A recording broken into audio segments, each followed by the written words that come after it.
Assalamualaikum warahmatullahi wabarakatuh. Sahabat, masih bersama saya Sang Idealis. Sahabat sekalian, saya akan membacakan berita yang sangat menarik, sangat sadis, dan sangat tidak boleh ditiru. Ya, ini beritanya dari Detik News. Detik News, kronologi sejoli korban laka nagrek hilang ditemukan tewas di Sungai Serayu. Sabtu 18 Desember 2021. Yogyakarta, sejoli Handi Haris Saputra 18 tahun dan Salsabila 14 tahun dilaporkan hilang misterius setelah tertabrak mobil di Nagrek. Nagrek itu ikutnya Garut, perbatasan dengan Bandung, Jawa Barat. Kecelakaan terjadi pada hari Rabu 8 Desember 2021. Hadi dan Salsa akhirnya ditemukan namun dalam kondisi meninggal di Sungai Serayu, Kabupaten Banyumas dan Cilacap, Jawa Tengah. Di dua kota, sahabat. Kejadiannya Rabu tanggal 8 Desember 2021, Hadi dan Salsa dilaporkan hilang misterius sejak 8/12 lalu.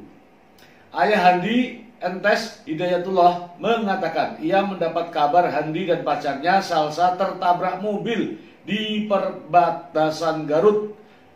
Handi dan Salsa berboncengan naik sepeda motor.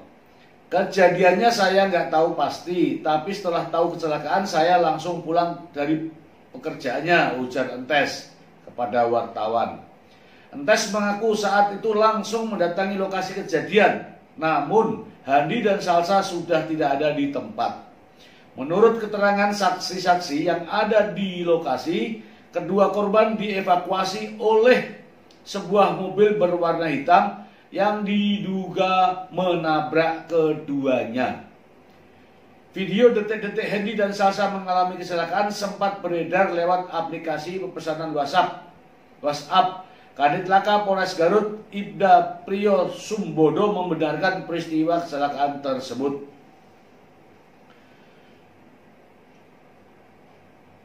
Adapun ciri-ciri daripada korban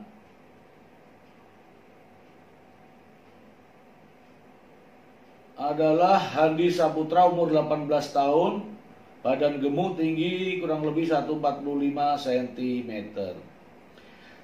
Jadi sahabat, begini cerita singkatnya sahabat, agar ini menjadi pelajaran atau pengalaman buat kita semua terkait dengan peristiwa kecelakaan yang terjadi di Nagrek, Garut, perbatasan Garut, Bandung, Jawa Barat. Kejadiannya semacam ini. Tanggal 8 Desember 2021, korban Handi dan Salsabila adalah sedang mengendarai kendaraan sepeda motor. Kemudian mengalami kecelakaan dengan mobil. Pada saat itu korban menurut warga masyarakat ditolong oleh penabraknya, yang Salsabila, yang perempuan itu, ditaruh di kursi belakang, kursi tengah, ya, kursi tengah, karena depannya sopir, penumpang, kursi tengah. Ini Salsabila yang perempuan. Kemudian yang laki di belakang, di kursi belakang, ya, bagasi belakang. Menurut para saksi, ini kan saya mengikuti peristiwa ini. Ketika kecelakaan terjadi, teman daripada si korban mengabari keluarganya. Kemudian sesaat kemudian keluarga korban mendatangi lokasi kejadian. Namun korban sudah tidak ada di lokasi. Yang ada hanyalah sepeda motornya. Keluarga korban mencari di puskesmas atau rumah sakit terdekat, namun tidak diketemukan. Ya, sudah mencari di seluruh Garut dan sebagainya, Bandung dan sebagainya, tidak diketemukan. Kemudian lapor di bagian kecelakaan lantas di Polres Garut. Misteri ini selama 10 hari lamanya korban tidak ditemukan, tidak ditahu keberadaannya ada di puskesmas mana. Di puskesmas mana, di rumah sakit mana tidak diketahui. Padahal kata saksi, korban ini dibawa oleh penabraknya yang katanya mau dibawa ke rumah sakit.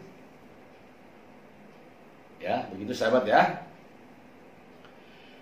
Nah, ternyata selama 10 hari dicari tidak ketemu. Kemudian di wilayah Cilacap pada tanggal 18 berarti sudah 10 hari sahabat. 18 Desember diketemukan mayat tanpa identitas ya. Kalau si korban laki-lakinya ditemukan di Sungai Serayu, masuk wilayah Kabupaten Banyumas. Kalau yang wanitanya masih ditemukan di Sungai Serayu, namun masuk wilayah Kabupaten Cilacap. Jadi kedua-duanya ditemukan sahabat. Karena ini mayat tanpa identitas, maka pihak kepolisian atau pihak rumah sakit bekerja sama, karena tidak ada identitasnya, kedua-duanya dimakamkan di tempat yang berbeda sahabat. Yang perempuan di Cilacap, yang lakinya si Hendy di Banyumas. Namun kepolisian yang menemukan mayat-mayat tersebut menginformasikan kepada khalayak bahwa ditemukan dengan ciri-ciri sebagai berikut. Akhirnya orang tua korban mengetahui bahwa itulah anak-anaknya yang menjadi korban kecelakaan di Nagrek. Anehnya sahabat, kecelakaannya terjadi di Nagrek, Jawa Barat, antara Garut perbatasan dengan Bandung. Mayatnya ditemukan di Sungai Serayu, Cilacap, Banyumas, Jawa Tengah. Kira-kira menurut sahabat, apakah bisa kecelakaannya di Garut, mayatnya ditemukan di Jawa Tengah, Banyumas, dan Cilacap? Akal sehat kita pasti sahabat juga mengatakan bahwa korban dibuang. Ya, korban dibuang di Sungai Serayu oleh pelakunya, oleh penabraknya. Sungguh sadis dan tidak manusiawi. Padahal kita ini orang timur. Barusan ini saya dengar semacam ini, ada berita korban kecelakaan dibawa mobil, bukannya dibawa ke rumah sakit, bukannya dibawa ke puskesmas, malah dibuang. Keji, sangat keji. Ya, ini sahabat ya. Namun saya tidak akan mempermasalahkan soal ini, kekejian mereka ini. Yang saya akan bahas adalah peristiwanya. Ada 2 peristiwa di sini sahabat. Yang pertama adalah kecelakaan, dan yang kedua adalah pembunuhan. Ketika terjadi kecelakaan tadi, maka pelaku daripada penabrak itu dikenakan pasal 359 atau 360.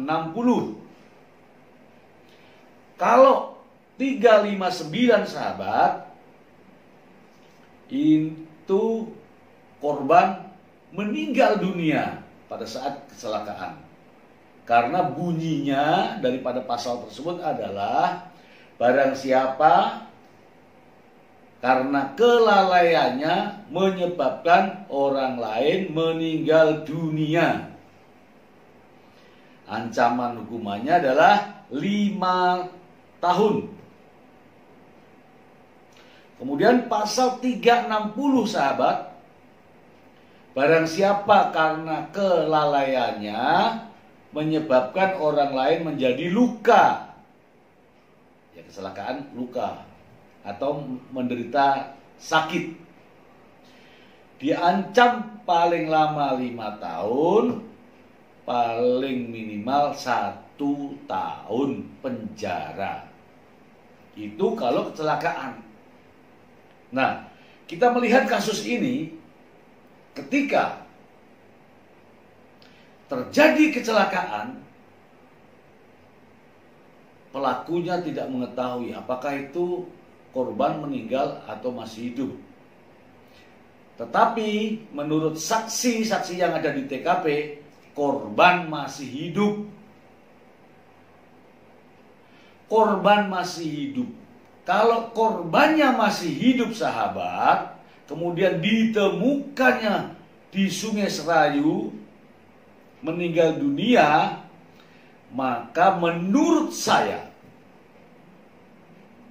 itu pembunuhan, bukan kecelakaan. Pembunuhan karena masih hidup, kemudian dibuang di sungai sehingga menyebabkan meninggal dunia. Sehingga pelaku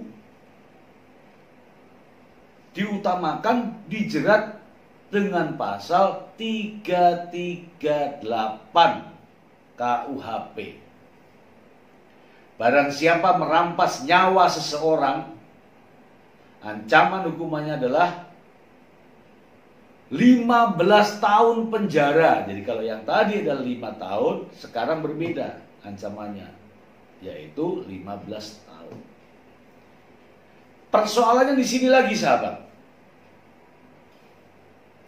Apakah itu pembunuhan berencana atau hanya pembunuhan biasa?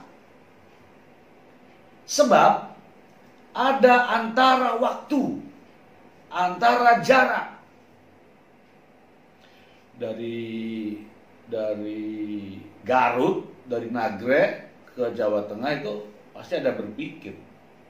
Pelakunya juga berpikir. Ya. Maka disitulah unsur dari perencanaan. Perencanaan apa? Perencanaan untuk membuang korban. Padahal korban ini diketahui masih hidup. Kalau ada perencanaan untuk membuang korban ke Sungai Serayu, maka itu menurut saya pembunuhan berencana. Tentunya ancaman hukumannya lebih berat, yaitu 20 tahun penjara. Sahabat sekalian, dalam kondisi seperti ini, kondisi pandemi, kondisi sulit ekonomi, kok masih ada di Indonesia ini perilaku-perilaku yang tidak manusiawi, perilaku-perilaku yang tidak menunjukkan rasa kemanusiaan terhadap korban kecelakaan. Saya seumur-umur ini baru mendengar adanya pelaku yang menabrak korban tadi justru membuang mayatnya di sungai, bukannya dibawa ke rumah sakit. ini benar-benar sangat biadab menurut saya. Sahabat sekalian, saya berpesan kepada kita semua, siapapun saja yang melihat adanya kecelakaan semacam ini, segera menginformasikan ke pihak-pihak yang berwajib atau melakukan pemotretan, perekaman, dan sebagainya untuk membuat gambar guna mengungkap misteri-misteri semacam ini. Saya pribadi yakin bahwa ini akan terungkap. Cepat atau lambat pelakunya akan terungkap. Nanti sahabat semua bisa menilai, itulah wajah-wajah pelaku yang teramat sangat sadis dan biadab. Ya, saya yakin kasus ini akan terungkap. Dan polisi punya cara dan strategi untuk melakukan pengungkapan kasus ini. Demikian sahabat, mudah-mudahan nanti secara global, secara full, silakan sahabat membacanya sendiri karena berita ini sudah beredar di semua media sosial, di semua media nasional, televisi dan sebagainya, agar sahabat bisa menilai dengan penilaian sahabat sendiri. Demikian sahabat, mudah-mudahan apa yang saya informasikan ini ada manfaatnya untuk semua. Demikian, terima kasih. Wassalamualaikum warahmatullahi wabarakatuh.